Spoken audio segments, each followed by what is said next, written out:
Welcome to the Occult Rejects. In this episode, I got with me the rejects tonight. I got Lisa, the Occult Reject Med Scientist. I got JJ Vance, not the president, and I got Julia Cosmic Peach with us, and we are continuing the Adolfo Constanzo Part 2. That was a topic that Julia had brought to us. We covered it on JJ Vance's. Sorry, my YouTube is playing in the background, so it's screwing me up. All right. Yeah, I heard my voice. So I'm like, why am I talking? All right. You're hearing voices. Yeah. All right. Back at it. This is why I hate intros. All right. So yeah, we're finally we're doing part 2 of Adolfo Constanzo. Again, Julia brought it to actually on JJ's show when he wasn't there that week. And we brought JJ on figuring, we can continue with it. And again, Julia has more of her, notes and information that she was going to cover. And Lisa had a bunch of stuff and notes prior, and she added more. So now we kind of have both their takes on this and what JJ has to add as well. So thank you all for bringing all your brains together tonight. This should be fun and exciting.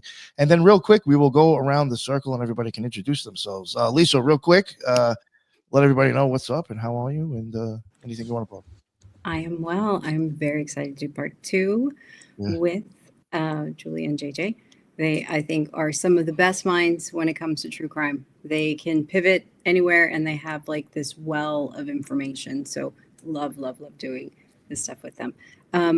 Nothing to plug, just Twitter, Solis Lisa on Twitter. But definitely check out some of our contributors to occultresearchinstitute.org. And that's it for me. Thank you very much. And JJ, what is up, my man? Let everybody know where they can find all your amazing work. JJ Vance, host of Operation GCD, not the vice president. Nick, I appreciate the invite. Lisa, appreciate the kind words. Always great to join you for a conversation. Julia, I apologize. I missed round 1 of this Adolfo Costanza business because it's certainly interesting. I was on the IR for that episode, but I was definitely tuning in. I'll never forgive you, but I'm so happy you're here for part 2. Awesome. Thank you very much, JJ. And finally, last but not least, the new edition of the Occult Rejects. We got Julia Cosmic Peach. What is up? Please let everybody know what is up with you and where they can find all your amazing content.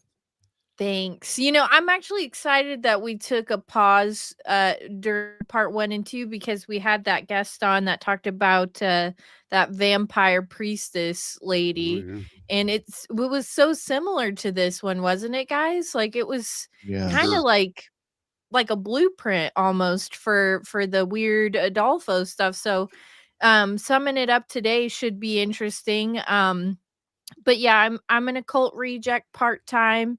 Cosmic Peach full-time. And if you haven't found me yet, you never will. But I'm all over the place wherever you listen to podcasts, and once a week on the Cult of Conspiracy, every now and again with Nick and the Occult Rejects. So I'm honored to be here. Always love working with JJ and Lisa because we're the dream team, I feel. I like that. I really do. Yeah. Oh yeah. And yeah, for people who really don't know who Julia is, I will say too, like go check out her show. A lot of it is solo and it's well produced. She's got music in the background. It's Thank you. Doing a show by yourself, JJ can even tell you, it's fucking hard. Yeah. It's not for the faint-hearted. It's not easy, believe it or not, doing a show by yourself. So I give the girl some credit. Go check out her stuff. It's really good. Thank you. Yes. And take it away, Julia.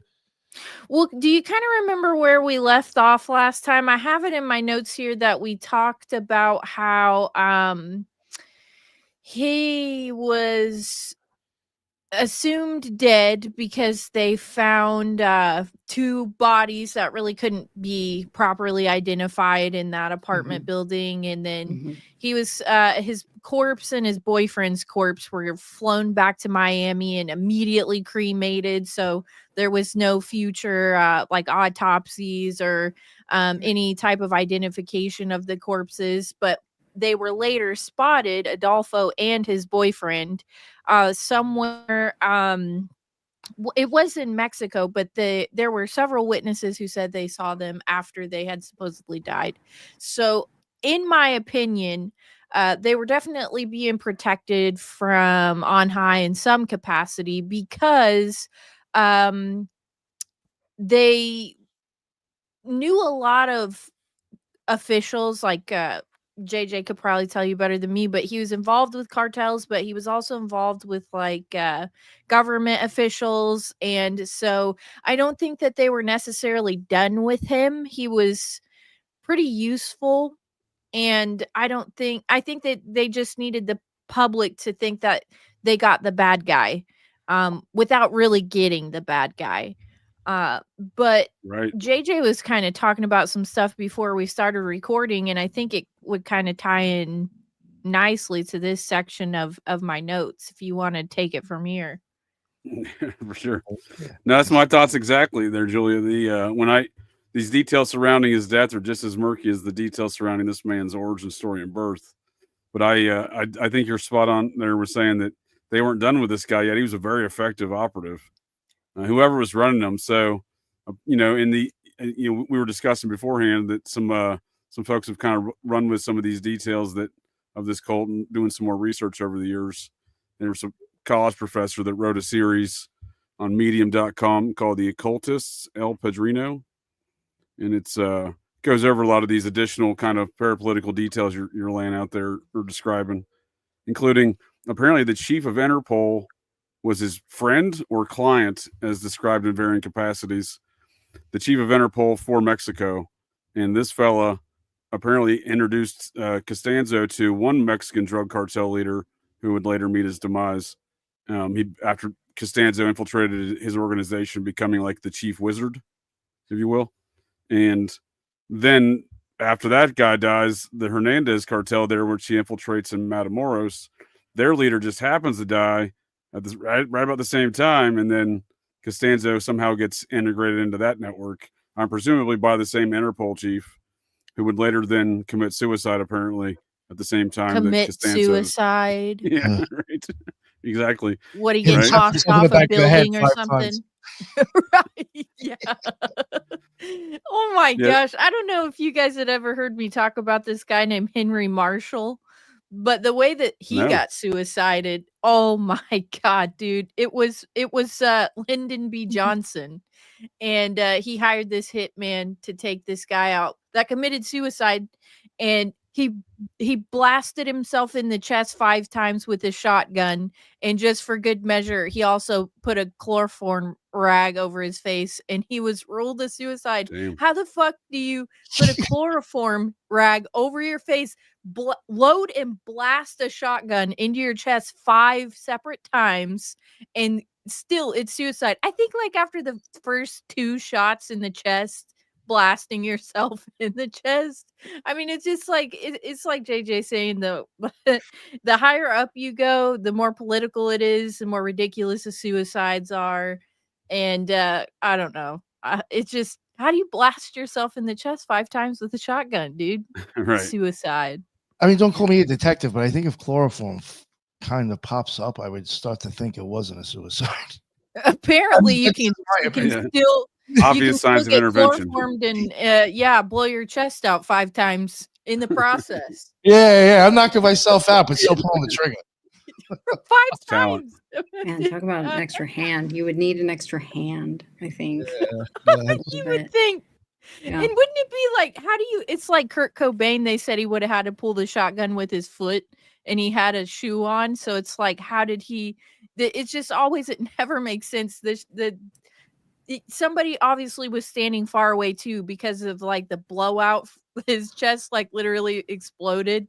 So, I mean, come on, guys. Anyway, sorry to interrupt you, JJ. It's just when I hear suicide, that's the first thing I think of is like, yeah, okay.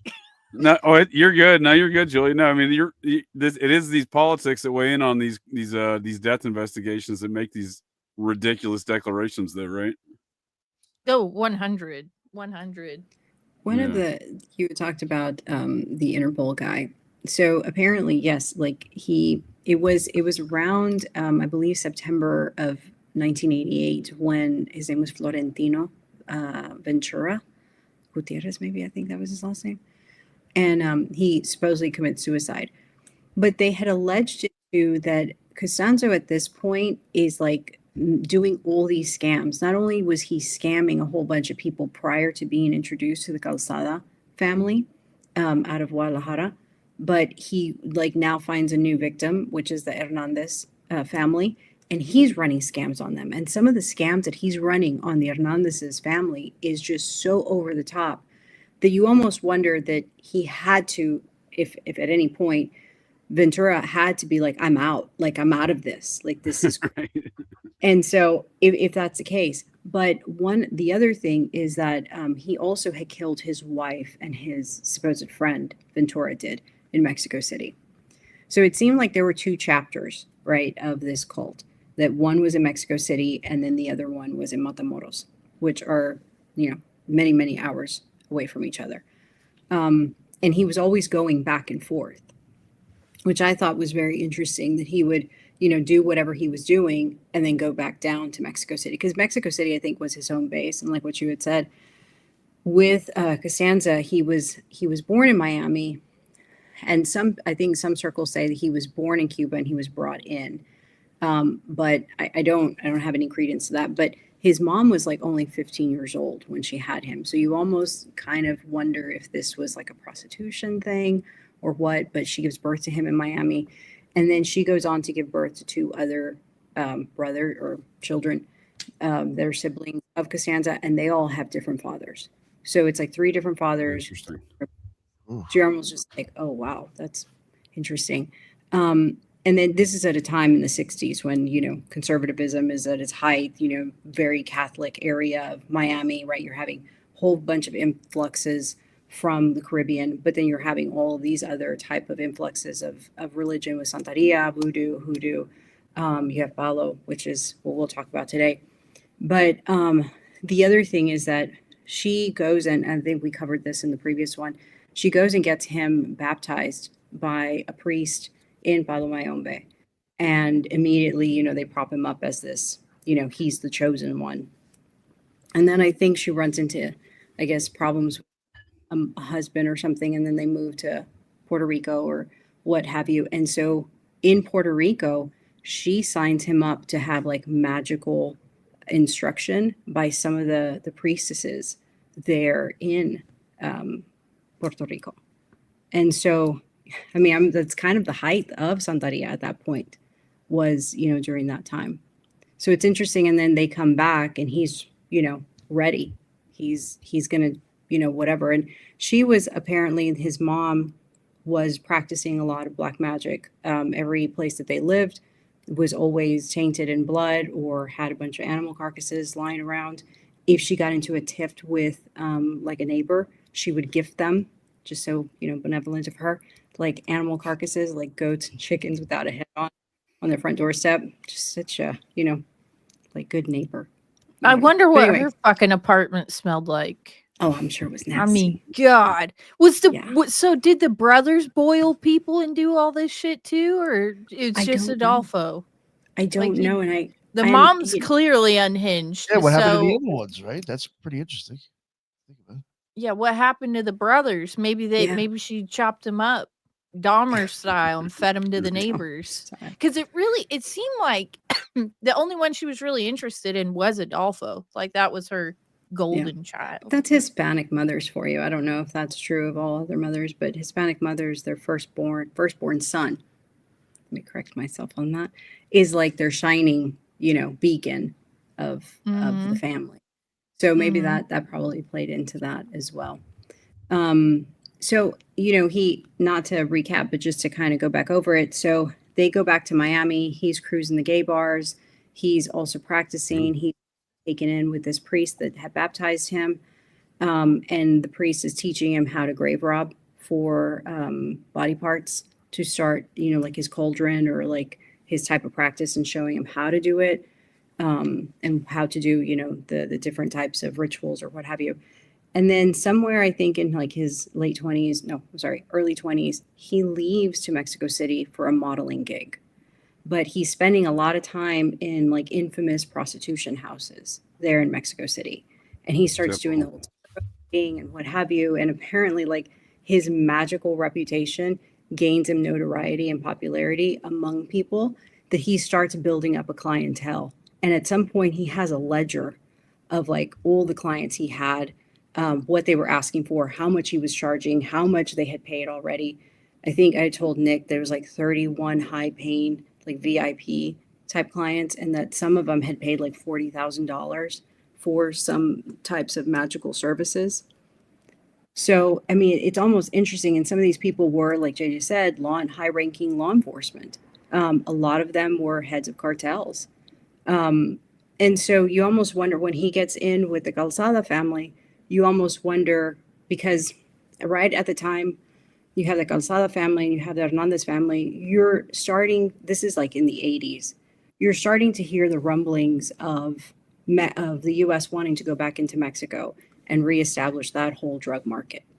And you have the influence of Las Zetas towards the middle or end of the 80s. So that's right prime. They're gaining intel about all the cartels going on in Mexico and what have you. So, I mean, I don't know. That's kind of my theory on that. Do you think that they were helping him though? Because a lot of them thought that he was magical.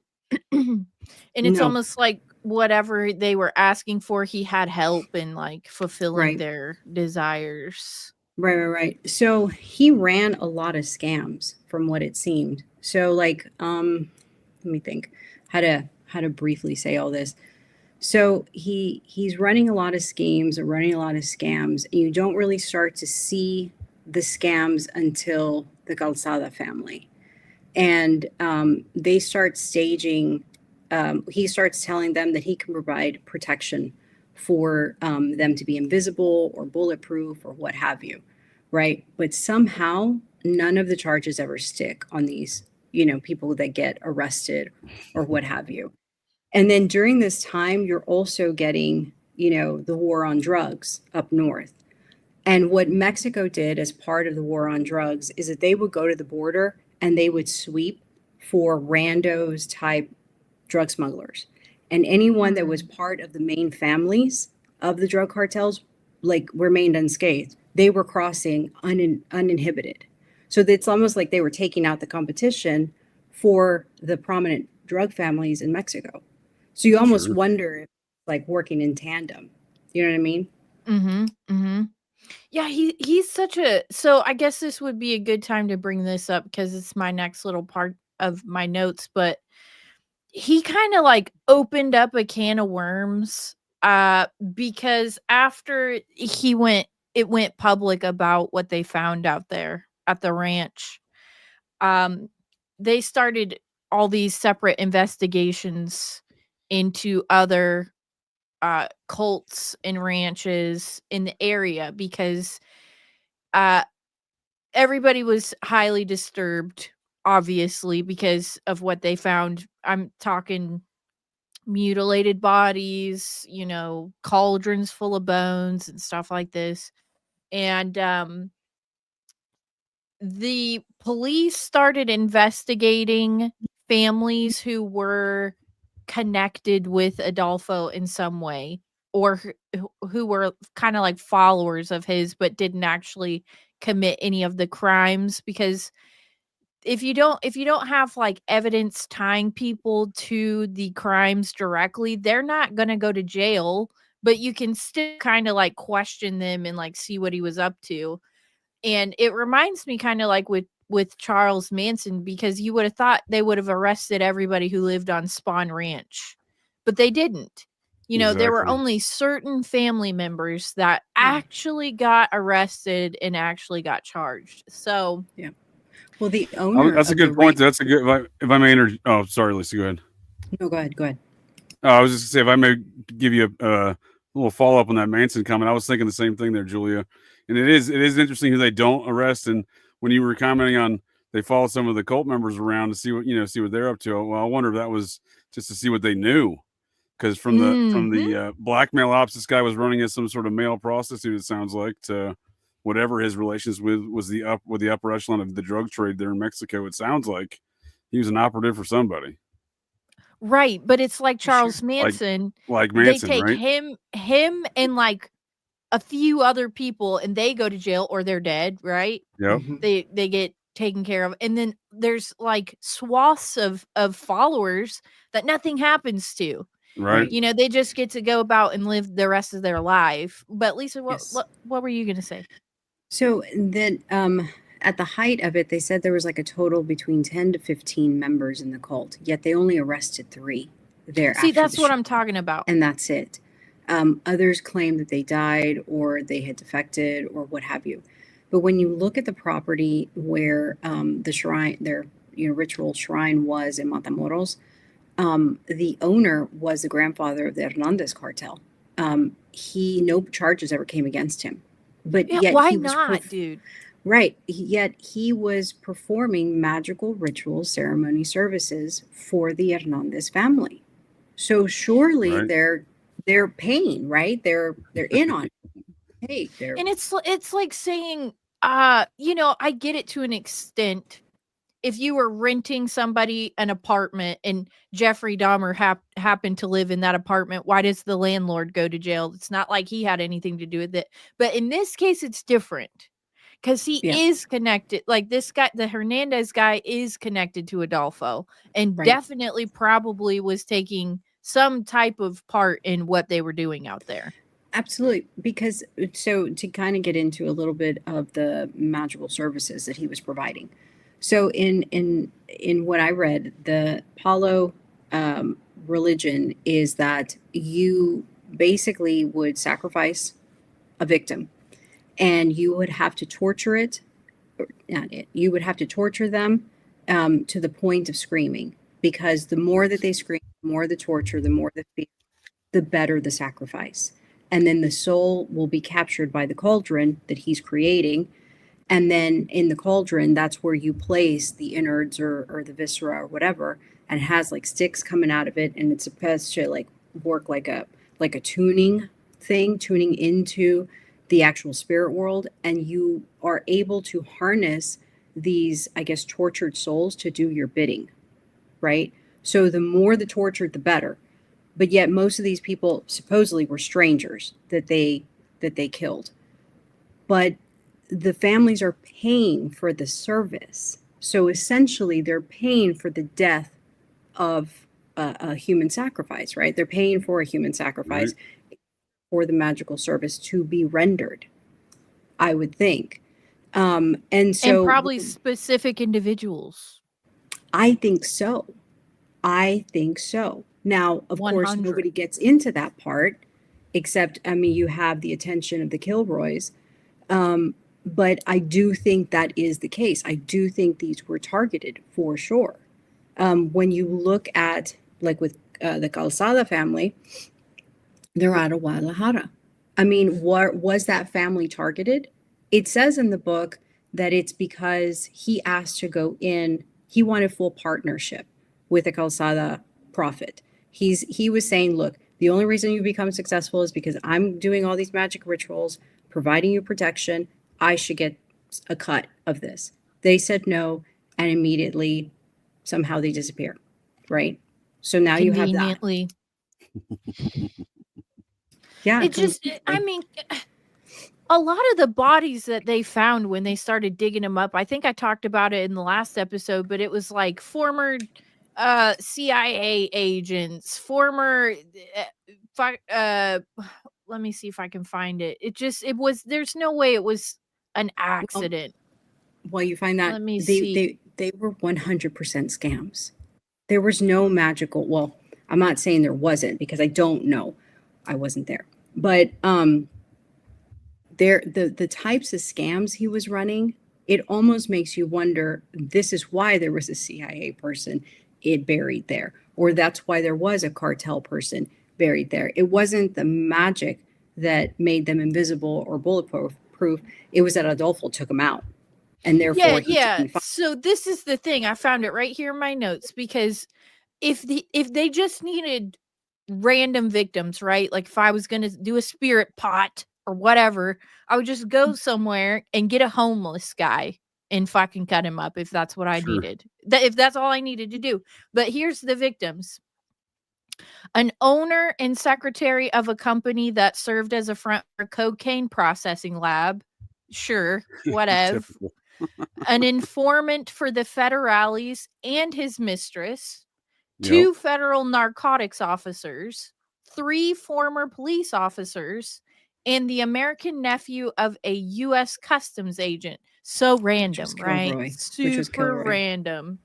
It just Exactly. That's great. That's Well, yeah. that's what I was getting at with these drug cartels. There's obviously he's a pawn in some sort of upper echelon drug cartel kind of negotiations and at times hit squad, which again is same no different than Charles Manson. I feel like the correlations are so similar in those aspects. And again, the It's drug the- trafficking, right? Hispanic Charles Manson. Right. Yes. Well, Yes. in regards to whether or not there's a CIA agent there, I mean, maybe he was the CIA operative there, because again, he is an anti-Castro Cuban. We're talking about Right. or the son of an anti-Castro Cuban, right? At the Right. height of the diaspora of the Cubans there from Castro. So he's an interesting I couldn't find anything on his father, so it's a very interesting background, and for sure. No, and so his father, nothing is known, which Right. of course further increases, right? That it's like maybe he was birthed out of, some sort of, what do we call it, Nick? Like, or Babylon type situation. Yeah. Hence why he's the one. But like when he was with the Calzada family, and I don't mean to keep going back to this, because I promise I'm establishing it something, but he like would stage scams to where he would pose as like a DEA agent, and he apparently like ripped off like one of the top Guadalajara cocaine drug dealers, and basically he had this stash, and he called up his police contacts, and they told him where to sell it. How is that not fishy? Typical. Oh, it's tuna fish. I mean, Yeah. it's like the biggest fish you can get. Yeah. That's why this is okay, but here's the thing, and this is where all my research into Adolfo, I keep coming back to the same thing, where there is an aspect of this that's very controlled and very gotta be CIA-ish in there somewhere. But the people who followed him were under the belief that it was all real, which is how you create Manson family victim, not victims, but Manson family members, because they didn't understand that they were getting a game ran on them. They thought it was real magic. They thought the sacrifices would really get them powers and stuff like this. So the remaining cult members who didn't get busted or go down with any charges, they did get investigated. And when the police searched their homes, there were reports of them finding blood spattered altars in many of the homes of these cultists. In Mexico City, newspapers openly speculated that human infants had been ritually sacrificed by the group. And some reporters even said that babies might even have been bred specifically for that purpose. So there is Adolfo, right? And he's running scam on everybody, and he's running game on everybody. But the people who are following him have taken it to another level of mental illness, where they are now participating in these what they think are real rituals and killing like real babies and shit. Sure. And they don't even have any idea that Adolfo's Charles Manson, and like he's just running a playbook on them. Right. So it's very unfortunate. You were spot on, because the 3 first guys that he recruits, which is Martin Quintana, which is his lover, Jorge Montes, which supposedly was a psychic, and Omar Orea, all 3 he met at the hangout for prostitutes at the Zona Rosa, and all had supposedly believed in the occult since they were 15, right? And so, and they actively practiced it. So it's almost like prime for the picking. It's almost like, go into this area. These people are, of that type of belief system. It'll be easy at that point. The other thing is that, so one of the things, and it kind of to me screamed SFK, was, and we'll get into the Hernandez part, but with the Calzadas, when it was 7 family members that went missing, that's a lot. And yet, and he even says, like when the whole media outcry came of Kilroy, he's like, what is this? He goes, nobody even made a stink about the Calzada disappearance Right. and killed. How is everybody all up in arms in this? This makes no sense. So what I'm thinking is that, of course, no one was going to make any stink about the Calzada family because it was contrived. It was constructed. I think it was planned. But so 7 of the members of the Calzada family disappear. And then I think a week later, they're fished out of a river nearby in pieces, right? And that when they go back to look at the body or the corpses that were intact, they had fingers and toes and ears were removed, and hearts and genitals were excised, they were actually removed perfectly. And then the spine was ripped out of one of the bodies, and I think 2 of them had missing brains. And so when you go into whenever they busted the ritual, the shrine place in Matamoros, you start to see why. And it's like he would specifically collect certain body parts of certain people because of certain reasons. And so it's almost like if a person was really smart, he took their brain. If a person was certain something, he would take that and then utilize that in his cauldron. So it's almost like they were targeted, right? If not targeted, but he already knew what he wanted from them as part of the ritual. So, so there is that. So I wanted to kind of get into a little bit of Paulo, if you don't mind. Okay, I just bring something up real quick. Something I just wanted to bring up that I thought might be possible. Besides the fact that maybe him actually just running scams on people, I did wonder if that's just a way to receive payment to kill somebody anyway. I was just looking to get a magical, he's got a love spell done. I didn't know he was going to. I think that's a great, yeah, that's a great point. Yeah. great context for the situation. I think. No, it's just it's almost not money laundering, but but it's like a way to accept. No, it is, yeah. Yeah. Mm-hmm. No, that's. I'm sure he was definitely paying taxes anyway on it, but you know what I'm saying? He was just a couple. right. Didn't report that to the IRS. 30 grand for a hit. Yeah, well, even for a magic, I'm sure he wasn't claiming his for money. magical hit. Yeah, if you're killing people, I'm sure you're not worried about the IRS. Definitely not in Mexico. Yeah. Oh, that's true. Yeah. You have to pay taxes. Well, I mean, if he was over here, because he was American citizen, that was the other thing. I was going to say, they'll get you. He's an American citizen. He was never a Mexican, ever.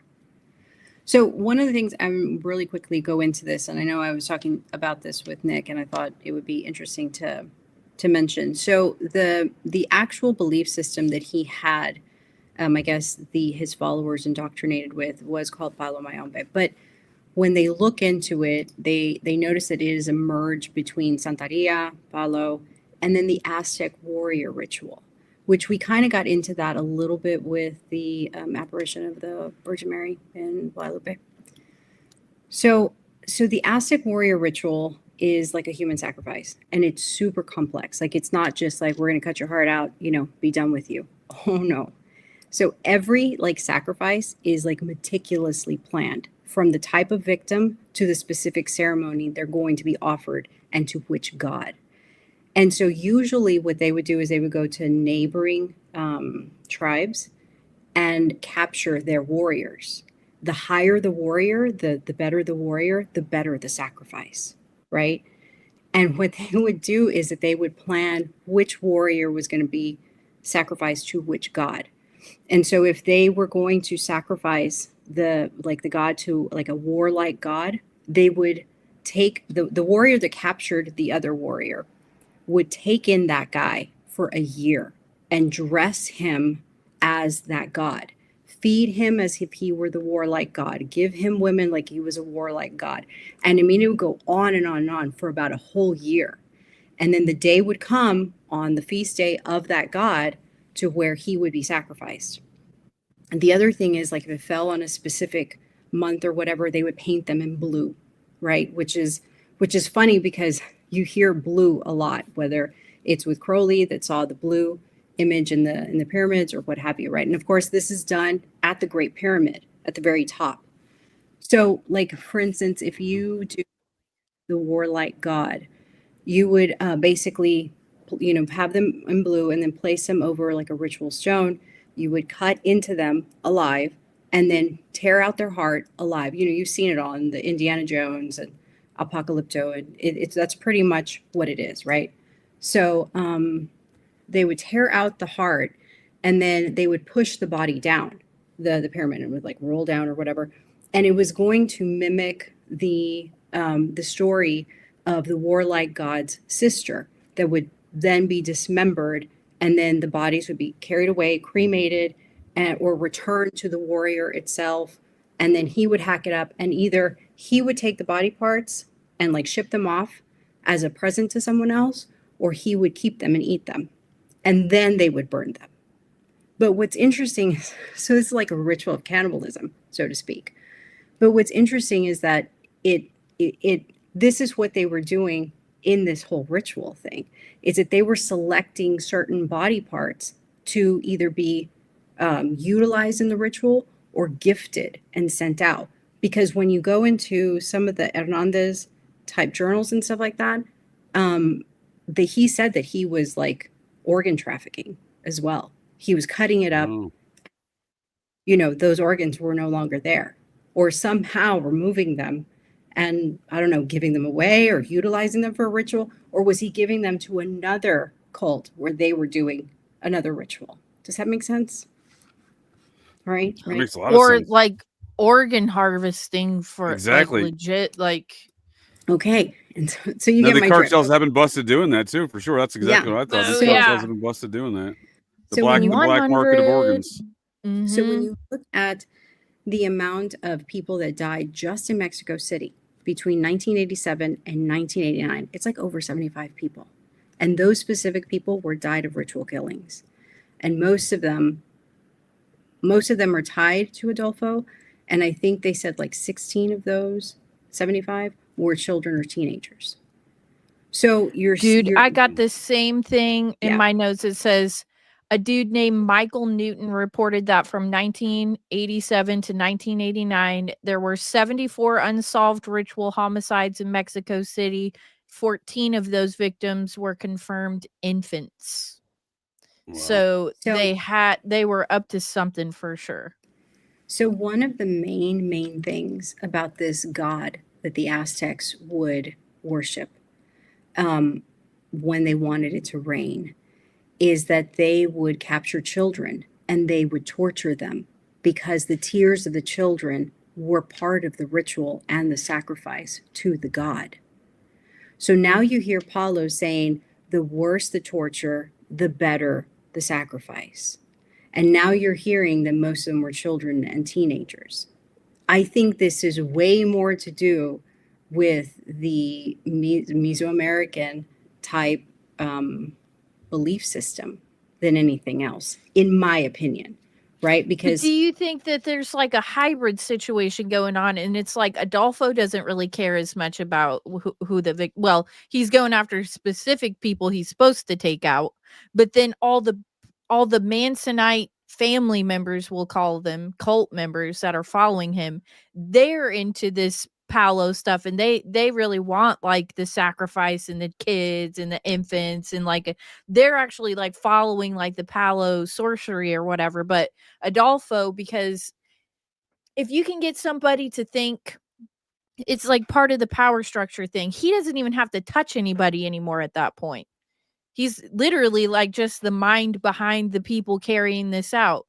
So as long as they're getting the target ones that he needs to be taken care of, they can just do whatever they want with everybody else. Kids, babies, whatever. They can have their fun and do their little Paolo shit with them. But as long as these specific targets are taken out, nothing else matters, kind of thing. Mm-hmm. Well, so with that, as I'm let me just say this really quickly. No, go ahead. With that, I'm going to build upon that whole thing, Julia. And it's, if we remember when OG Nick and the Occult Rejects did their episode on the Order of Quetzalcoatl, what did we learn? Is that they were going into Mexico, right? That part of the actual initiation is to do a pilgrimage to the pyramid there, and they consecrated them, or they basically rose to the ranks during a ritual, and it's called a consecration ceremony called the Feast of Fire. Well, that's the god that requires for children to cry. right? Oh. And then if you read on or you listen on to an OG tour episode, the Order of Quetzalcoatl talks about how they are the benefactors for the Shriners. And they supply the funding for the transportation of what? The kids, they buy some of the vans for the kids and everything to transport them to the Shriners. Yeah, but the Shriners, like if we're talking about they got to rip the spines and shit out, they got plenty of that. But when the kids are in the hospital, what's wrong with them? They're in agony. Spina bifida. They're in agony. Oh yeah, well, plenty. And they're crying. I still think that they could be involved in harvesting shit off of them. Oh no, 100%. But it's like almost this is like, it still goes with like the ritualistic aspect of it. Yes. In that it's not only them as well, but everyone else. Like who's going down there? The Mormons, Scientologists, Process. Everyone's going down there specifically there. Area. So it's all these gods that they're actually practicing these rituals to, right? I mean, and then now you have Adolfo doing this out blatantly, and people are paying him for it. People are actually cashing in on this. Right. So I don't know. I thought that was important to kind of mention. It is important because it's almost. Oh, go ahead, Nick. I was just to add in, I know you had also mentioned something. I mean, I do find it interesting. The Shriners do dress up as clowns, and sometimes they don't actually make kids laugh. They actually scare the shit out of them, and they will cry. Right. Yeah. So, I mean, you're getting the tears there, too. And then Quetzalcoatl will transport you to wherever you got to go. So yeah, I mean, I kind of mentioned it when we covered with the guest that vampire priestess, Magdalena, right? There's an aspect of this that it's like a true sorcery and belief system, and maybe she even believed it, the followers believed it, and maybe there was a level of actual magic going on, but then there's like this other aspect of it, how much of it is controlled.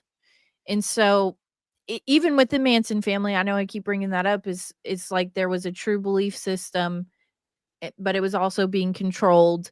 And that's how you are able, it's like a blueprint, and that's how you're able to pull off a successful 100% cult. 100%. I do think it was 100% controlled by something higher up, governmental, whatever. And it was probably an exchange of like, we want these cartels out because we're going to move in the ones we want, but we'll do it under a guise of all this other stuff. Exactly. I think that's, you're spot on, Lisa, because, you know, again, with the Manson family correlations, you know, or any other of these occult crimes, you can throw Son of Sam and stuff like that. The victims, they're always, you know, kind of trying to cover up make it look random across the victimology, even though there are specific targets, right? So you have to have a couple of them to make it look right. You know what I mean? And that's with the Manson family as well. And, you know, not necessarily directly with the Manson murders specifically, but surrounding the cult activity there in Southern California, surrounding the process, Manson elements, you had legends and stories being told of the 4P and the 4Pi or 4P movement, and they 100. were incorporating the Aztec, you know, murder rituals in their business too, despite not being, you know, again, mashing together these principles and ideas. It's the 4Pi. Well, you know what I always say is you can't separate governmental, CIA, even whatever you want to. You almost can't decipher the two. They're really one and the same. They definitely are. They definitely are. Well, and Nick, you had a question. Oh yeah, what was that 4PI? What's that from? The 4Pi cult. Yeah, what's that? Let's see. Turn it over to Julia. She's probably got some information on it. But like I said, I can fill No, in some details. JJ, you go because that's like part of the process and shit, isn't it? Yeah, well, yeah, or yeah. They're based off. It seems to be like some sort of offshoot movement of the process. Okay, right, like a split off. How's it spelled? Yeah. But same difference, right? I mean, it's still part of the same umbrella network, right? Mm-hmm. Yeah, I was just wondering because of the pie. Like, I know, like, it's just a random thing. Like, it is because I had spoken to somebody yesterday and I was asking him, like, my friend Jordan, he had left the OTO. And I'd never really spoken to him that much about the place after I left. So, and I don't even know how high up he got. So I was like, did you do any more after I left? He's like, yeah, I got up to the 4th PI. I was like, oh, okay. That's cool. Oh, really? Is that how they say? I always said pi, but maybe it's PI. I don't know. Yeah. No, I'm No, just wondering if there's a play off that with that. That's what I was It's just wouldn't the, be it's surprised. spawned off of the process church for sure. It's a Yeah. process spawned. because you could do your 4th, and then I think to become a perfected initiate or something, or I'm off by something. There's a PI. It's like a thing, an add-on. You can do the 4th degree. Mm. So, and then after that, you can't go any farther unless somebody asks you in the OTO. I didn't know Well, that in was even a Program rank there. to- That's interesting. Yes, Yeah, I was gonna say in Program to Kill, he talks about how all of them, process, Scientology, all of them, 4-pi cult, that's what I call them. They all Yep. come from grandfather belief systems that were really Crowley inspired. That's exactly right. That's exactly right. Yeah. Well, I'm And glad the, you and the brought up 4P, Crowley. speaking of mashing these weird cults together, that 4P, according to the Ed Sanders investigation, this is the term the Grand Chingon that Manson was referred to numerous times by different folks. But that apparently it's some sort of Eastern mysticism where they've mashed together some sort of Kali worshipping death cult with Buddhism and some sort of Japanese cult. It's a sex cult. So yeah, it's you really know, strange. that's where the Thuggies come from. Who is it? The Thuggies? I don't know them. The Thuggies. Well, they were a cult that were they were Kali worshippers. Yep. And they were strangling the dog shit out of they. I think the body count is in the millions, JJ. In the millions. The Thuggy cult. That's where the term thug comes from. And this is what, India? Where was this? Yeah. His name was fucking A. I have it in my notes actually because I was gonna talk to Nick about it one day. I'll have to check. That's interesting. I've never even heard of this cult. But one other thought I had on the mashing together of all these different theologies, right? One thing to note with relative to the 4P and all this Eastern mysticism that was mashed in there, notably at apparently used in rituals at the Son of Sam and the Atlanta child killings, was a Buddha statue in various ritual sites. So, back to this 4P mashing together the Buddhism, the Kali worshipping, and the Japanese sex cult. His name was Bahram, if you want to look him up. He was the Yes. cult leader. Behram, Bahram. But to your point, JJ, about Crowley and all that, Crowley was there. Crowley was in Mexico in this one area. And Sure he so, Was he? And yeah, he did some mountaineering. And well, I mean, not in the 1980s, obviously, but he was within a good 2-hour away from where all of these site rituals were. But he was mountaineering some of the major volcanic ore summits that are there in this one area. The other thing that some of the Aztec warrior rituals include is the use of sacrificial blood to form a dough and form it into some sort of statue that you worship or venerate. And so it reminded me of the cakes of light. Sorry. But it's a dough. That's interesting. Like a cake or some shit. Yeah. Or not, like a pizza. Yeah. Well, that's on the And dope. so, and it's from the blood of the people that are sacrificed, right? And the worse the sacrifice, the worse they're tortured, the better the sacrifice. One of the other things is, and I'll get into this, the Hernandez, because I think it's important. Right about the time when the Calzada and the Hernandez family is done away with, it leaves a vacuum, right? And the Gulf cartel is pretty much the predominating area in where the Hernandez cartel is and what have you. But at around the late 1980s, it's when La Michoacana family starts to form. And I believe they were incels, or they were like some sort of, they were revolting against something else. But there has been ties to the La Familia Michoacana and apparently Los Zetas that were training And then when you look at the Gulf Cartel and who was trained, who they were getting trained to be their bodyguards, you see actual connections with U.S. military, U.S. paramilitary, or U.S. some sort of training with these people. So you almost have to ask, did the U.S. have an involvement with Adolfo in clearing out these two families and other 100. families? Because like Julie was saying, what's his name said that there were many other cults like that in Mexico. And when they arrested Aldrete, and we'll get into her in a little bit, she said, this isn't going to die with us. There are many people that are doing this in Mexico. I know of one in Monterrey. And they are not affiliated with us, but I know they exist. So for her to say that, I think is big. I think it's definitely big to kind of get credit to what Henry Lee Lucas was saying, right?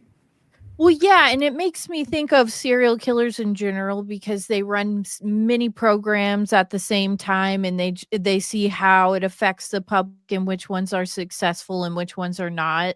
And it does make me think of the 60s because you had the Manson murders, you had Zodiac shortly thereafter, you had Ted Bundy.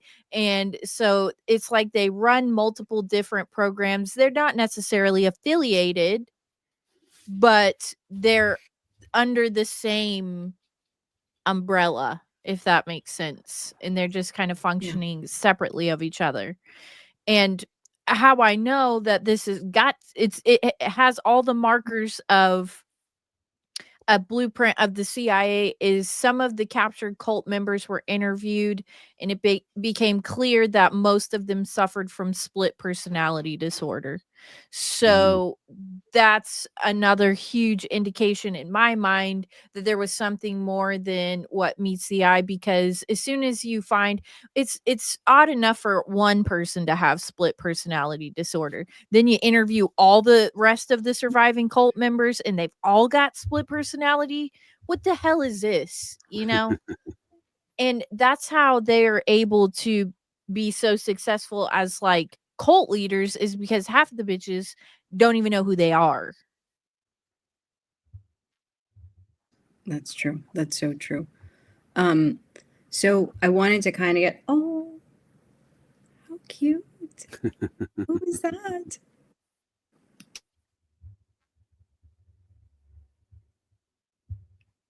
Colby's leaving for work. Oh, that's Colby. Just kidding. He works pretty young, huh? Damn. But so I think that a lot of the family members in the Manson family had split personality disorder. I think that's what they were doing at the Spawn Ranch. I think that they were doing a lot of MK stuff, a lot of Clockwork Orange stuff. And so that's why I kind of have been referring to this guy as like the Hispanic Charles Manson, is because all of his cult members have split personality. And just like how they didn't get rid of Charles Manson, they could have easily tried to like get this guy the death penalty or like have something happen to him in prison where he dies, but they haven't. Like they've kept him alive, and they've kept him like, you know, they do interviews with him and stuff, and they keep kind of like putting him out in the public eye. And they say that Adolfo was murdered, but then you see reports where he's been spotted afterwards. So clearly they didn't get rid of him. In the wake of the Metamoros case, two members of the Texas state legislature, Senator J.E. Brown and Representative Sam Johnson, introduced a bill aimed at combating cult-related ritual crime, which they asserted was a huge problem in Texas and elsewhere in the country. But after a decade had passed, the problem definitely had not cleared up. So it's a good thing they passed that fucking bill. Super helpful. And it became even more evident that this was a huge problem when yet another excavation began at a ranch near Juarez, Mexico. And so I wanted to include that right here because you said there was a female who testified, hey, it's not just us. We know of other cults that are doing this. We're not affiliated with them, but they're doing the same thing too. Yeah. So that girl that you mentioned, JJ, do you want to say something? I'm sorry. Oh no, no! I was trying to type in the chat, but it wasn't letting me. Okay. So the Sara Aldrete, which was considered la madrina, which was, I guess, like the second in charge, is what Costanza put her as second in charge. So she was like in charge of recruiting, I guess, indoctrinating. And whenever he would leave, or, like for a drug run or something like that, he would put her in charge, right? But one of the things I wanted to mention with her, which was interesting. So we have Costanzo doing what he did to the Calzada family, right? And then leaves. So Guadalajara is on the Pacific side of Mexico, and he leaves to Matamoros, which is over on the tip of Texas. So now you're in the Gulf side of Mexico. By July, he already knew what family he wanted to target. How did he know? I have no idea. But one of the things that he did do is that he has a chance encounter with a girl named Sara Aldrete. And he cuts her off, and he, comes out of his car, a brand new shiny Mercedes, and basically is telling her, oh, I'm so sorry, whatever. Oh, it's faded. I bet you your birthday is this. It's the same as my mom's. I've seen it in my tarot cards, blah, blah, blah, blah, blah. Just woozes her over, right? The thing is, he knew who she was, and she was dating one of the members of the Hernandez cartel, and completely woos her, right? Trying to like be her friend and trying to get, close to her, whatever, to the point that I think they meet up. I think he meets up with her, and his name was Gilbert Sosa, which was part of the Hernandez family. And shortly thereafter, someone makes a phone call to Sosa and tells Sosa that Sara is cheating on him. So, of course, he breaks up with her, and Sara runs to Adolfo and is like, he broke up with me. He won't believe me. I'm not cheating on him. And Adolfo tells her, oh, I saw this coming in the tarot cards, which wasn't true because he made the phone call to Sosa to break him up. So this was all a scam so that he could get in with Aldrete. So somehow he gets Aldrete to give him all the information on the Hernandez cartel, to the point that he tells her that one of the top guys is going to come to you and ask you for advice. And when he does, introduce me to him. And sure enough, one of the head calls in Sara and is like, I have this problem. I need some advice. And she introduces him to Constanzo. And Constanzo just schmoozes his entire way in and says, I can do all this for you. I can provide security. All you need to do is just basically give me half of your profits, but I can make your men invisible and bulletproof. The same thing he sold to the Calzada family. It's what he was selling to the Hernandez family. And then somehow that is how they gain access to the Hernandez ranch. And they're able to do all of their rituals there because of the way he schmoozed his way into this situation.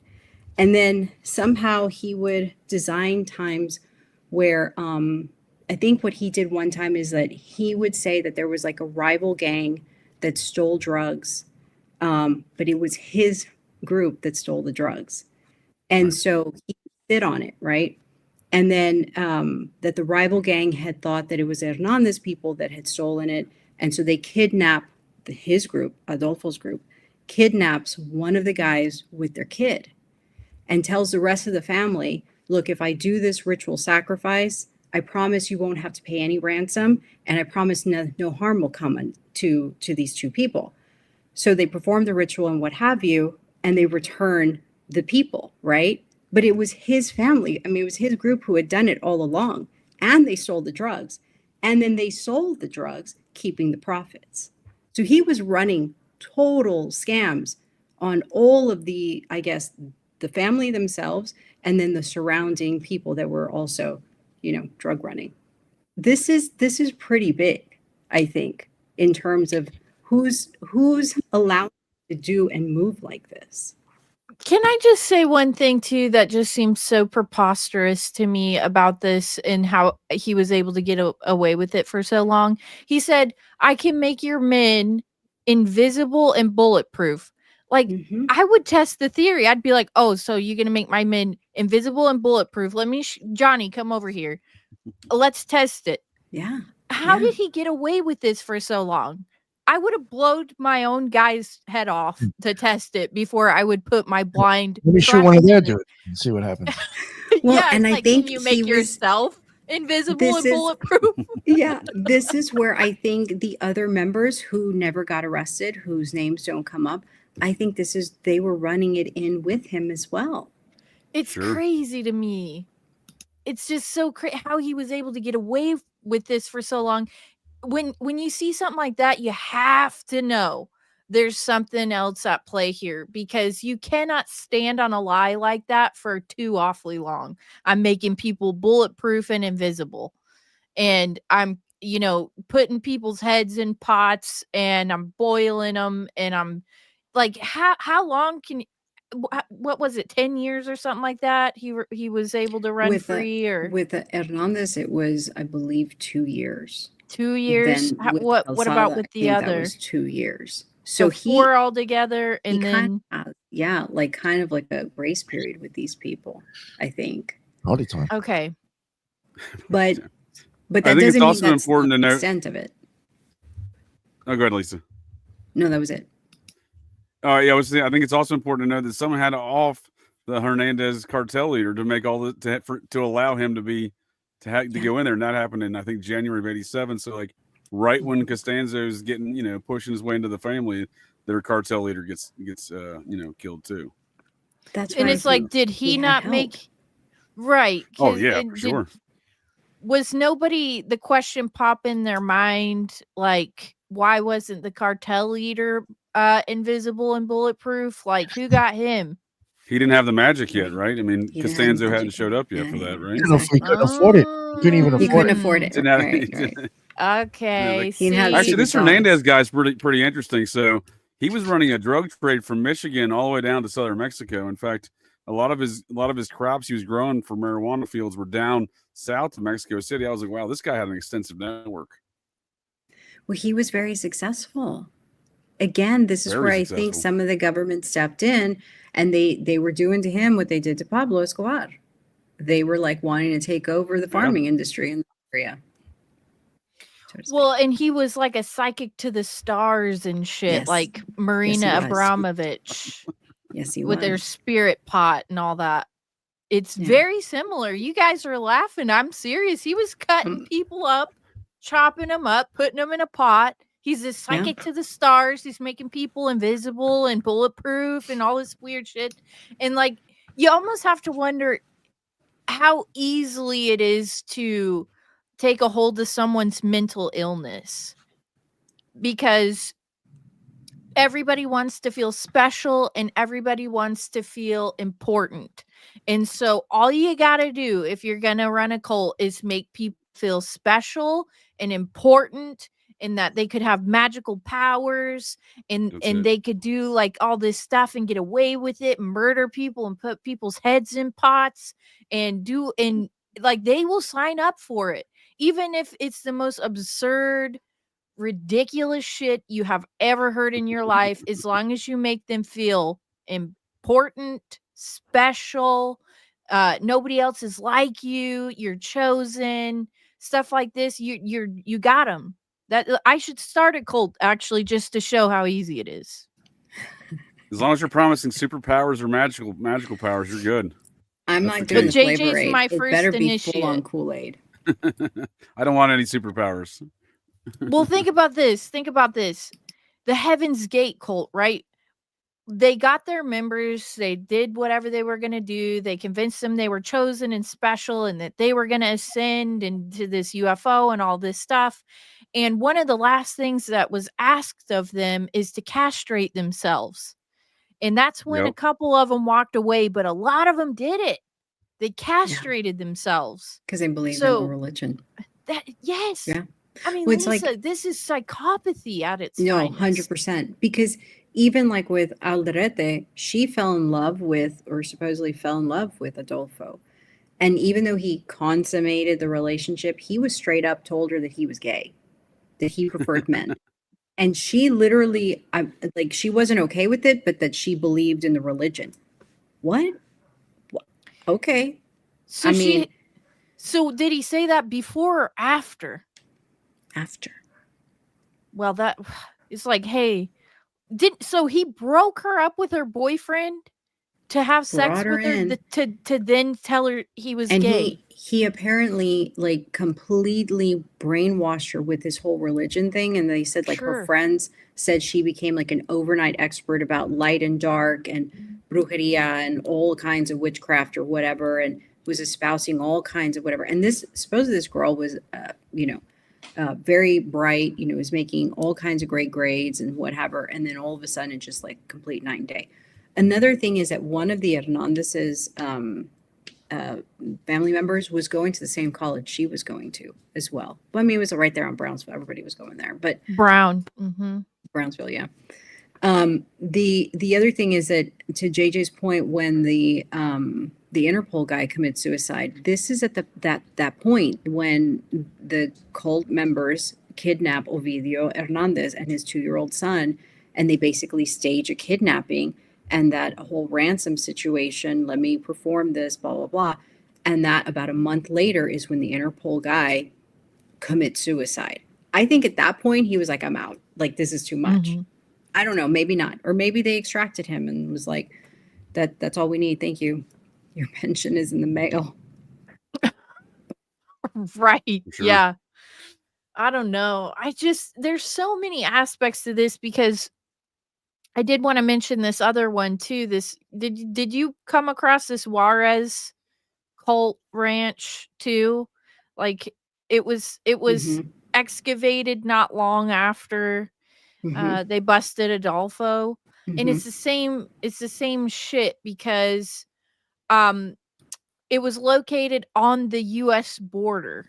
Mhm. So right there in plain sight. It was actually within sight of the US border. So Well, they excavated and exhumed 300 bodies from the Juarez Ranch, including 22 missing U.S. citizens and a number of former FBI and DEA informants. And there were actually a possible 3 more burial grounds that they didn't even excavate. And no one wants to be honest about how these cult ranches and the government are connected, except for us, obviously. But Yeah. it's like one of those hard luck cult stories you hear. It's like, there were all these ranches in Mexico and all these freaking bodies all over the place. Crazy Mexicans. And then you find out it's like, well, a lot of the victims were very specifically chosen. They knew about each other. Henry Lee Lucas, who barely had one tooth hanging in the front, knew about him. How did, like, come on. It's like, this is for sure connected to each other in some way. oh yeah. Well, there's a lot of American influence, right? I mean, you're talking about all these MK Ultra kind of mind controlled assassin kind of experiments going on down there with these cults. Well, there's a cult down there just in our modern times still doing it, still down there in the same state of Mexico as these activities, right there in Monterrey, the Nexium cult. In fact, they've been engaged with all these drug cartels down there as well. If you recall the Nexium. LeBaron Mormon disaster. Yeah. Mm. One of the things with this one, Constanzo, they were all male. The victims were all male, Sure. which brings me back to SFK, right? And from what I understood, that they were targeted, right? They were specific. One of the things that you mentioned, Julia, with the Juarez, a majority of those are female. So there is that as well. I don't know. I mean, I'm not going to say all of them, but Majority. But at least the ones with Constanzo, they were all male. That Because is the interesting. his, I hate to say it, but his the process of it is he would torture them, he would sodomize them before killing them, and then he would remove specific body parts to be used in his cauldron. Which makes sense because he's gay. Mhm. And I'm sure he didn't get anything out of that for himself. I mean, it just it stacks up to be too much. And this was, I mentioned it, I can't remember which episode I mentioned it in, but they had all these like shanty towns and all these factories and stuff, and these people would come into work and they would get their picture taken, and they thought it was like picture day at the factory, and they didn't know they were getting put in Yes. like a catalog and like Yes. auctioned off for like these rituals and stuff. Women, vulnerable, that were just trying to like make a living to support their families and living in like absolute destitution, and they would get auctioned off. Them and their kids even would get auctioned off, and men too, I'm sure. But it's just sad. And it's before I read books like Programmed to Kill, I probably wouldn't even put the pieces together, if I'm being honest. I had heard about Adolfo before because he was on an episode of like Forensic Files or some stupid shit like that. But until you really get to digging on the underneath part, you don't suspect that there's a big connection, like a spider web going on. Right. Well, and speaking of mental manipulation, while that Nick kind of has something on this, but so Aldrete was in charge of indoctrinating the followers, and she would make them watch a specific movie over and over and over and over and over all day long, every day, unless they were killing. And so, What was the movie? Do you know what it was? It's called The Believers. The Believers? Yeah. Was it a Disney classic? What is this? I'll have to pull it up. Sorry about that. Sorry, Nick. It's like The Secret of Nim. Yeah, well, I watch it over and over again. You're gonna bring up the movie, and that puts a hold on me. Yeah, I should have messaged her. Sorry. Yeah. No, I want to know what it is, just because I've had this theory. It's a 1987 Canadian American neo-noir thriller horror noir film, directed by John Schlesinger, starring Martin Sheen, Robert Loggia, and Helen Shaver. And it's based on the 1982 novel The Religion by Nicholas Conde. Nicholas Conde, first off, just to get off the bat with that is actually two different people's names. Nicholas Conde is a name for two authors, Robert Rosenblum and Robert Nathan. Nothing crazy on that, but it is a name for two different authors. In the movie, it explores the ritual sacrifice of children to appease the pantheon of voodoo deities through the currently used practice of Santeria. The novel depicts the various deities' personas commonly seen in Santeria and attempts to explain the connection and differences between Santeria and Brujeria, or however you say that. In essence, the novel shows that there is a difference between both and that one is good and one is bad. Whatever. The religion is huge, complex, and living in our midst. Sacrifices must be made to save the world, so they believe. Anthropologist Carl Jameson intends to study Santeria, trying to help a New York cop discover the killers of several children. He gets in over his head and finds his 7-year-old son, Chris, in jeopardy. So that's kind of like a little thing. Have you watched it, anybody? No. One thing I did think was interesting, Mark Frost was involved with the screenplay. He did Twin Peaks with David Lynch.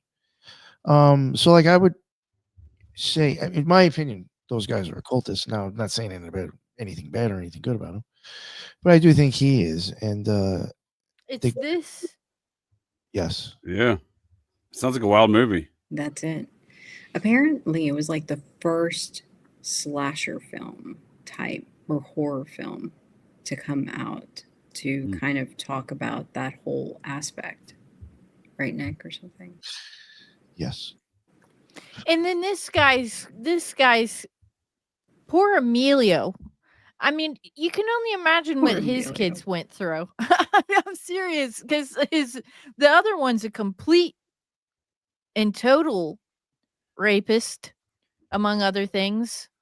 And I mean, I wonder what other movies this guy has done. John, what was his name? Schlesinger? Yes. Yeah. Schlesinger? John Schlesinger. I do have a little bit on him too. I didn't take down. I wonder what he's into. That's one of them. He did. He's Up to directed no by good, if you ask me. Look John, at this. John Schlesinger. He's an English film and stage director and actor. He emerged in the early 1960s amongst the British New Wave, and that's a style of filming. Before a successful career in Hollywood, he was often directing films dealing in provocative subject matter. He was also one of the rare openly gay directors working in mainstream films. He was born and raised in Hampstead, London, in a Jewish family. After attending St. Edmund's School in Hindhead and Uppingham School, he enlisted in the British Army during World War II. While serving with the Royal Engineers, he made films on the war's front line. He also entertained his fellow troops by performing magic tricks. After his tour of duty, he continued making short films and acted in stage productions while studying at Balliol College in Oxford, where he was involved in the Oxford University Dramatic Society. One thing I do find interesting is his partner for over 30 years was photographer Michael Childers, if I'm saying that right. And he was like kind of did like art and I think portraits and photography. And he had dealt with some people like Julie Christie, Catherine Genevieve, I don't know how to say that, Clint Eastwood, Richard Gere, Dennis Hopper, Rock Hudson, Grace Jones, Shirley MacLaine, Groucho Marx, Demi Moore, Paul Newman, Laurence Olivier, Michelle Pfeiffer, John Travolta, Andy Warhol, Mae West, and Natalie Wood, some of them. Even his, what are mostly comprised of Scientologists and process members. So well, when I saw Andy Warhol, say, I knew there was one of the two, Yeah. were probably with Yeah. him. So Yeah. I was like weird. The famous Andy Warhol picture. He took that. Childers. Have you guys heard me talking about how I have this weird thing about the 8? And like, I think it's a cult and they use it for specific things, ritualistic date, August things. One of the movies this Schlesinger did is called Visions of 8. Oh. And it says August 1972. And then it says capture what the naked eye cannot see. So that's interesting. Oh, that's interesting. He also did Marathon Man with Dustin Hoffman. Mm-hmm. Filmed at the adjacent property to the Process Church headquarters there in Pound Ridge, New York, right in the preceding months of the Son of Sam murders. Produced by none other than Cocaine Bob Evans, of course. Nice. Well, it was done in New York, for sure. Yeah. He's got a couple on here. Eye for an Eye, Pacific he does, Heights. Right? Yeah. Great find, Nick. Yeah, it is, because I like to do this kind of thing because I feel so the guy who, this is totally off the subject, but this is why it's important, is because it's multi-layered. You would think like the movie Harry and the Hendersons, you wouldn't be able to find anything about that, but then you really get to looking in, and that was the first kid-friendly movie that director had made. The one he made before that was about a guy who was raping on this like 12-year-old girl, and how she was like promiscuous and she just loved it and was like, rape on me. And it was like, is it really his fault because she wanted it? That's the first movie he made. Then he made Harry and the Hendersons because that didn't go over too well. So, I mean, and then I found all this stuff in Harry and the Hendersons. Me and my friend Drew from You're Missing the Point podcast. I don't know if you've ever heard of him, but yeah, we did that one together. And there is a lot in there, actually.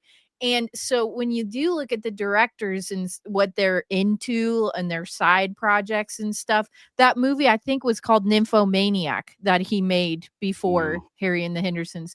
So if you really get to looking into that stuff, you can find all. I mean, maybe look he's into at furry Steven shit. Spielberg, huh? Maybe he's into like furry shit, and that's how he went from that to Harry and the Hendersons. Like, how do you? Who fucking knows, dude? I think even the idea of like this cryptid joining your family, and that, he's the good guy and he's soft and gentle and he loves puppies and whatever. And then you go out and you meet a real Bigfoot and he tears your clit off. I mean, like, I've heard terrible stories. That's precise. He's precise too. That's fucking impressive. Well, it's like, as far as I know, Bigfoots are not nice, and they will legitimately kill you, and they come from like other dimensions and shit. Well, going by the size of them, they could pretty much just kill you just from that, I'm assuming. You know, they're not all hairy in the Hendersons, but I say all that to say that stuck out to me when you said that, because watching a movie over and over again, specific movie, specific director, what are they into? It all means something. But Like, what if somebody was like, you have to watch Stanley Kubrick movies all day? I'd be into it, but there's a lot of stuff in there. Right.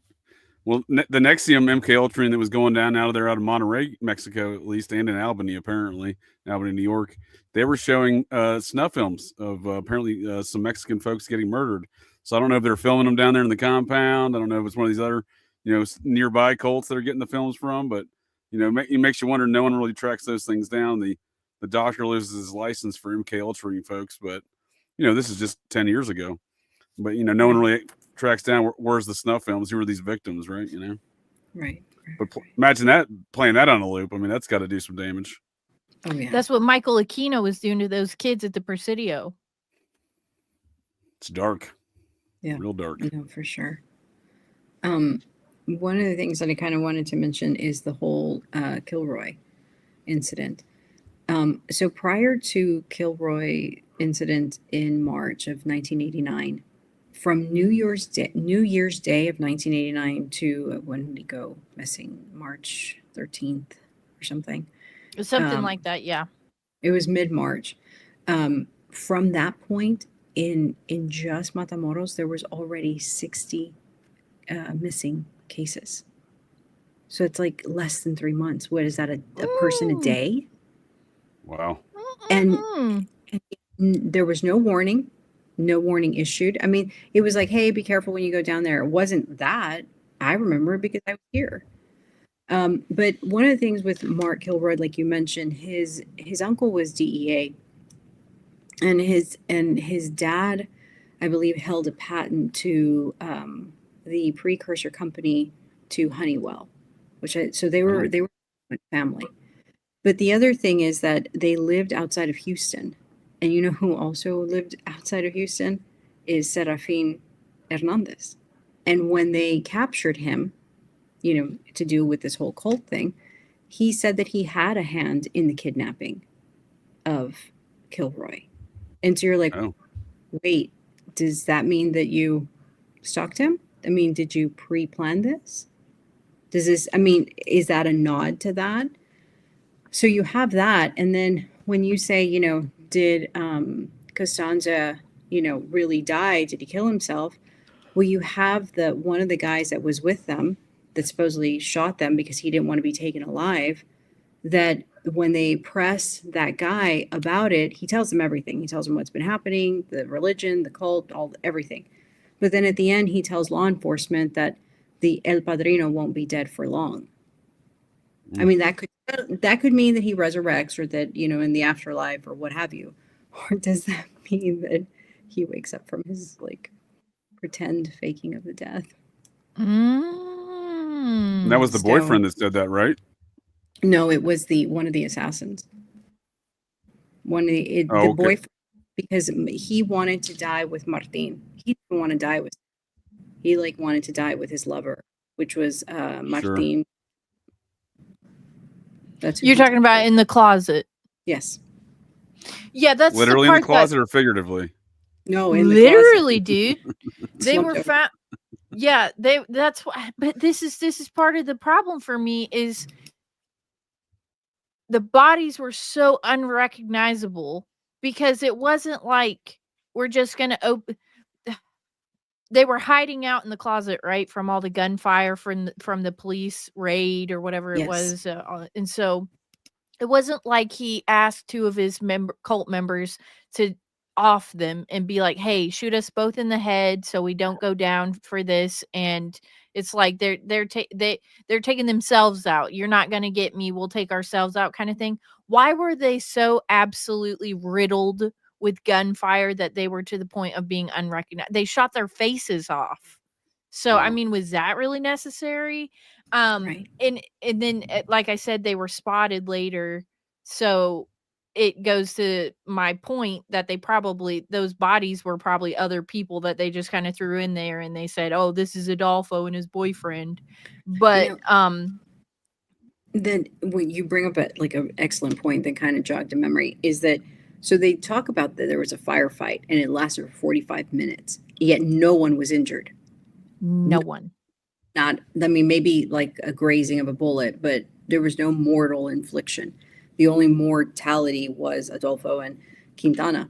But when they found them, that they were wearing shorts, like if they were going to the beach. If you're hiding, why are you going to go to the beach? Well, and that just goes to show maybe they got two randos off the street. That's what I think. Brought they them were back vacationing. into the apartment. They were vacationing, and they brought them back to the apartment and shot their faces off and said, this is Adolfo and my boyfriend. Like, and the whole thing too, because he'd want to run away with his boyfriend, is that the boyfriend would have to also be assumed dead. So in case, so imagine, like, I get true love and all that, but if it was even me and Colby and he was like, we're both gonna go down for this, let's get in this closet and get our head shot off together, I'd be like, I'll take my chances. But if that's what you want to do, I mean, there's no way you can convince me to get my head shot off just because we're in a relationship. I mean, the levels of absurdity to this, and I compared it to Waco, because they said that there was like a 45-minute gun battle between the cult members and the police, yet no one was injured. And if you look at actual standoffs, Ruby Ridge, Waco, these are actual standoffs, you got a definite body count there. I mean, within the first like 5 minutes of Waco, David Koresh was shot in the freaking stomach, and like everybody's heads was exploded, and ATF officers were laying all over the place. So did this gun battle even go down? Because if you're shooting at each other for 45 minutes and not one person is injured, that is suspicious to me on its own. And the only two people that were injured were the ones the cult members went in there and shot their faces off. Like, we're supposed to buy this? This is the story? I don't know. 45-minute gun battle. And not a single, not a single fatality, not a single. I think the only one that they said was like a police officer got like his arm grazed or something like that. So, and JJ, correct me if I'm wrong. So you're in a gun battle for 45 minutes. No one's going into the room, right? Because you're in a gun battle actively. Then you hear shots going off. You assume it's still part of the gun battle. Why do you go into the room? Well, it's a good question. Like, it's a good question. If rounds are still being popped off, you don't really want to walk into that. Yeah. I don't know. It seems. So you're saying, how did weird. they even get in there? Well, because they said that as soon as I think they named him El Dubai or something like that, was a guy who supposedly killed Constanzo and Quintana, and that law enforcement then like broke into the room because, quickly they heard something go off, and so they stormed into the room to find them in the closet, slumped over, dead. That's with their faces shot off. With their faces shot off. I often question these narratives. You know what I mean? Like, what's the objective evidence that there was this massive gun battle, right? Like, you know what I mean? Like the whole thing, the whole thing could just be, some sort of, fabrication. Part of the story. Part of the story. Yeah. That's what I'm saying. Sounds like a real glorious, sounds like a real glorious affair, right? A glorious battle, right? You know how it started, JJ? You're never going to believe this shit. A police officer was responding to a call about a missing child, and he was investigating the apartment complex, and just so happened to stumble upon these hideaway cult members who started firing at him, and he exchanged fire in a 45-minute and called for backup, and then this all ensued. But it was just so happened he was responding to a call about a missing child and stumbled upon these cult members. It's a sharp officer. He needs a promotion. Right. Yeah. So, I mean, it's just the whole thing to me it's kind of like just part of the story, you know? I think it That's sounds like it, right? yeah, yeah. And it's sometimes I even think about like Laurel Canyon people. I said this on our Laurel Canyon episode, and I said, Sure. what if they're not the badass? You know, they make up these stories behind the character to make them more interesting and make people like them. Like Oh, even absolutely. Jim Morrison, and they've made him so interesting over the years. But what if the real story is he grew up on a military base and he was a spoiled brat, piece of shit kid, and he was given you know, his assignment and he carried it out and he just got high and fucked bitches and sang songs that made no sense at all to a lot of people. And and he became this celebrity and he would scream at people, you're all slaves and retards, but we all idolize him and we think he's great because he's this, you know, celebrity of sorts, this musician. But how much of it is a fabrication? A lot Right. of these Laurel Canyon guys are just spoiled military shitheads. I think that's the best way to look at Morrison. A lot of those characters, you know, if you look at Morrison's words himself, he does an interview in I think '67, so at the height of his fame, and he's asked whatever talk show it was, where do you see yourself in 10 years? And he said, hopefully I, you know, disappear into some sort of corporate America. What the hell is he talking Right. about? And You it's know what I mean? like, did he ever really die? You know, they came up with a great story. He was in France in a bathtub or some shit like that, but I wasn't there. Right? I'd Yeah. like can you produce a corpse, please? Because I need to see it. Exactly. No, it's definitely like you wonder if all of this was contrived, you know. I do. Yeah, I certainly. You know, and Yeah. that's the other thing that so Nick, you were saying, you had told me about how the actual movie professed this whole satanic thing, right? And it's like, did it push the satanic panic? Like, is this what kind of introduces it to the zeitgeist? And the reason I say this is because, and this is probably not a popular thing to say, but these are my 2 cents, right? So in Program to Kill, it talks about how most of this stuff being offered to Satan, or they were satanic rituals. Yet these religions have nothing to do with Jesus, the fall of man, Lucifer falling, Abrahamic. So Satan's not even a character in any of these rituals. So to kind of press or to kind of bring in the word Satan is a tad bit like intellectually disingenuous, because it's not Satan, right? Am I wrong? They love to advertise it that way, though, don't they, Lisa? Yeah. I mean, I don't know. I mean, I think it begs a closer look. Just saying. Just a little bit. Well, that's the thing too. Is I was actually going to say that because I'm making Colby watch The Chilling Tales of Sabrina on Netflix because I think it's just riddled with occultism. But she goes, I don't want to be a part of the Church of Night because I'm not evil and I don't want to worship Satan. And they're like, well, Satan isn't evil. He is the embodiment of free will. And that's how they sell it to her, is he's not good or evil, he's just the embodiment of free will. If you demonize something as being satanic and you feed that to the public and you give them this evil Satan pitchfork horns, that's where they'll look, instead of looking further, like The Process, like Aleister Crowley, like Do As Thou Wilt, like this is where it's all part of free will, right? We can do these things because we're our own masters. That's the actual crux of it all, is that it all comes from this Crowley idea of like, be your own master and do as thou wilt, and free will shit. They're looking for this pitchfork and horns person when they really should be looking over here at the real crux of it. And by no means am I like, like for the whole Satan thing. I'm obviously not. Oh, well, definitely me neither. But that's how they market it. I think that's exactly it, Julia. Like, you hit the nail on the head. They had to market it to the American Christian people. And the war on drugs was the way for Satanists to make money, because all these cartels are Satanists and therefore drugs are bad. And so it somewhat unified the people, in the 80s on this whole war on drugs, when in reality, what they were doing is cleaning house in Mexico and selecting which cartels they wanted to work for so that it could streamline and pipeline more money into the coffers, as they did with Pablo Escobar in Colombia. So that's what I think happened.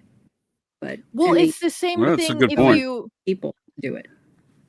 if you look at it like this, Lisa, this is what I think, and I've said this before, and out of all the spectrums of things, I would consider myself to be Christian, but maybe not in the traditional sense of the word. But if you look at how they've used Christianity as an equal weapon for mass marketing, all they got to do is slap that brand on something for the American public, and they'll eat it up too. Because it's like when everything got divided, God chose a team, and it happened to be America, and he don't give a fuck about anybody else, apparently, right? And so if you're running for a presidency or anything like that, all you got to do is slap this label on, and this means something because it's marketed to us as something. And I think it's so funny because I have a lot of members of my family who are Christian, and they were all big Trumpers and shit. And I'm like, can you tell me one thing he's done that's like Christ-like to you? I know he wears this badge and like he's supposed to be the mascot now for Christianity, but like it's just so easy to people are so severely deluded with certain things. They push this satanic narrative the same way they push the Christian narrative. And it's like I said, God apparently chose a team, and it's America, and we're constantly in this battle between Satanism and Christianity, it feels like. And it's marketed to us in that way, so we never figure out what's really going on. Well, that's true. I thought Donald Trump resurrected JFK Jr. He didn't do that. That seemed Christ-like. I would love it if he resurrected JFK Jr., since everybody's so convinced about that shit. Right.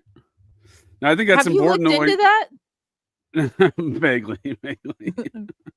I think it's important the way you're all framing how it was marketed in America, because again, looking at the examples of these Satanist cults in America, we get the four pie with their mashed together of Eastern mysticism, or these examples of Buddha statues at rituals and Atlanta child killings and Son of Sam rituals. And last time I checked, Buddha, I'm not an expert on Satanism or Buddha, but I don't think those two go together very much. So they put Buddha statues in conjunction with the Atlanta child murders? Yeah, there's a private investigation report from a big corporate kind of private investigation firm out of Manhattan that wrote a report in the early 80s there, mid 80s, regarding comparisons between the Son of Sam cult activity and the Atlanta child killing cult activity. Just both happen to be surrounded by the process. Sure coincidence, I'm sure. But in that report, it's noted that there was rituals being, or in the rituals in both locations, they were incorporating a Buddha statue. And that was marketed as part of the investigation to the public? Well, it's a public report. I mean, it's a report I can certainly share with you. Well, I'm just thinking that's got to be part of the agenda then, is for people to think Buddhism is satanic and it involves I don't think it's child marketed. Murders. Yeah, I don't think it's. Well, I see what you're saying. I don't know if it's marketed in that regard, but it is. I think it's weird to call these things Satanism when that's obviously incorporating elements that has nothing to do with Christianity or. They love to do that though. Right. But they put that stamp on there as fast as they can so people don't look at the CI fucking A. Right. Do you know what I'm saying? They'll say, exactly Satan worshippers. It's us. It's us. It's not Satan worshippers. And I think like it's almost like a resurrection, and I don't know if you're familiar with it, JJ, is the whole incident with Kiki Camarena and what happened to him in the 70s. And I felt like when we had the whole Kilroy thing that happened, it was like a rebirthing of that incident. And then you have Rafael Quintero that was extradited here last week, that was brought over into the U.S. and we have a reemergence. I saw that, yeah. Marina storyline all over again. So I don't know. It's almost like they're just recycling the torture to kind of keep the people indoctrinated. Mm-hmm. It is because. Oh, go ahead, JJ. No, I was just gonna say, no, those are great points, Lisa, because that ties directly into what we're talking about. That guy that cartel leader just got shipped to the U.S. He's the one who's allegedly responsible for killing that DEA agent that was murdered amongst all this other mess, right? Yep. And again, when Kilroyd's, connected to a DEA family, makes you wonder what all's going on throughout this whole mess. Exactly. Yeah. They'll slap a Satanist on it as fast as they can so they don't look at the CIA. Yeah. Well, and for those that, if you're not familiar with Kiki Camarena, he was a DEA agent that was working down in Mexico. And while he was there, it wasn't part of his task, but while he was there, he found concrete evidence, emails, photographs, all kinds of whatever for CIA's involvement in drug trafficking to basically fund their operations with the Contras, which was in Nicaragua, to fund the whole Iran-Contra thing, right? He found it. He reported it back. He's like, hey, I found something interesting.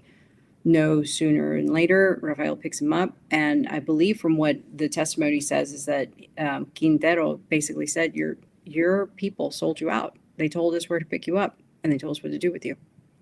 And so, yeah. And so you have that whole kind of, reselling, repackaging, like, no, that didn't happen. It's because, they're bad people down there. They're all criminal. I just don't think this thing's ever stopped, right? So looking at the logistics of these situations, that ranch that was raided where the DEA agent got himself into so much trouble and murdered there in the mix of all these other Matamoros era cartel, murder biz. Well, that fella, that ranch just happens to be in the middle of all the LeBaron or Romney Mormon ranches, colonies. So, and again, back to them, the LeBarons were shipping babysitters to Albany and to a school over in Monterey to babysit these Nexium kids, right? They're the ones who got bombed by the cartels about 12 years ago now. But I'm saying these wars are continuing on in the same exact area with the cartels and, at least with, various cult activities down there that, could be called satanic. But to call these Mexican drug cartels, I'm kind of stopped using the term Mexican in front of that because, as you're saying, this guy's getting transported to the U.S. for charges. They just busted a Sinaloa cartel leader in Idaho last week, just got sentenced. Sinaloa's been all over Ohio in recent years. The Hernandez cartel was as far north as Michigan. So, to call these Mexican drug cartels, they may as well just be American drug cartels. Yeah, CIA included. I will say that most of the children of the drug lords, they're educated in the U.S. Oh, for sure. They come over here and get educated and then get sent back. So, I mean, they have almost, I guess, dual citizenship, you could say. I mean, or like some sort of student visa or what have you. So, yeah, sure. I mean, they're really coming back and forth. Yeah. That's a great point. Yeah, and then the Nexium folks, they're far stronger in Mexico than they were in America. They incorporated numerous elements of, numerous presidents' sons of Mexico. In fact, President Salinas, who was president during this whole era of all this Matamoros and other DEA agents getting murked, he was the president of Mexico at the time. His son was Rainier's number 2 guy in, number 1 dude in Mexico. That's crazy. That's so crazy. Yeah. It's all connected, dude. Yeah, 100%. Did you guys have anything else? Yeah, fuck Adolfo. Yeah, He's right. an asshole. Yeah. That's a good way to wrap it. I'm glad we did this part 2 because it's even more stuff came out than I was even expecting. Very much. Yeah, this is great. This is awesome. Very weird. Nothing makes sense with this. It's not black and white like it was presented, in my opinion. Right. Right. Well, thank you all. I really had a blast. That was great. And the chat was awesome tonight, too. Real quick, again, Julia, let everybody know where they can find you, please. I feel like tonight was such a group effort. I shouldn't even take credit for any of this shit. I mean, JJ and Lisa were on fire. I loved it. But yeah, I have the Cosmic Peach podcast wherever you listen. If you want extra stuff, you can find me on Patreon. The subscription is called Room 237. There's no tiers or anything. You pay one price, you get it all. I feel like that's fair. And I want to start a show with Colby. And that I'll put on the Patreon too, called The Kill Room. But I've been dragging my feet on it because I don't know, when you try to start a new show and get other people involved in 2 schedules and everything else is hard, but maybe it'll it'll come into being eventually. And I'm kind of excited about that because we'll be covering a lot like stuff we did today, cults and murders and just weird stuff like that. But I'm kind of just riding the whole occult rejects wave right now, and I'm enjoying that too. I've already learned a lot from the couple of shows I've been on. Awesome, good. I'm glad. It's been a blast having you. Believe me. Thanks for having me. Hell yeah. And JJ Vance, what's up, man? Let everybody know what they can find. JJ Vance, host of Operation GCD, not the vice president. Nick, always appreciate the invite. Lisa, Julia, great conversation as well here this evening. I always enjoy the conversations, and I too learned a lot here in regards to this. And speaking to Nick's point there a moment ago, this was, even in the Program to Kill version of these things, that was far more vanilla than what is really going on in the situation. And no disrespect to McGowan, because a lot of this information has seemed to have come out since he made that work, but it's nice to see some of his work, the evolution of some of the ideas he put forth. I love it. Yeah, I agree. Did you plug your show already? I mean, halfway. So Operation GCD Live Wednesdays, 7 p.m. Twixter, YouTube, and Rumble. Tomorrow night, got Jonathan Mitchell talking Son of Sam stuff. And actually next week talking process stuff. So kind of, along these same lines we're talking tonight. And Fridays with the Occult Rejects, Nick with the Occult Rejects, Fridays at 9 p.m. Yep. Definitely. Got Ron on this Friday. That's right. We talking Idaho 4, right? Yeah, tough man to get a hold of, that Ron from New England. But yeah, we'll be talking. Yeah, I've actually had people comment on the YouTubes. I think it was neither YouTubes or even like DMs or something. I've had multiple people hit me up recently asking when are we actually going to talk the Idaho 4. Nice. So I mean, Ron's Idaho busy, 4? Yes, I don't even know what that is. Oh, it's a true crime that makes zero sense. Yeah. Oh, can I be on it? No, just kidding. I don't. No, I mean, if you're around, not me inviting myself. It's not my show. I'm thinking.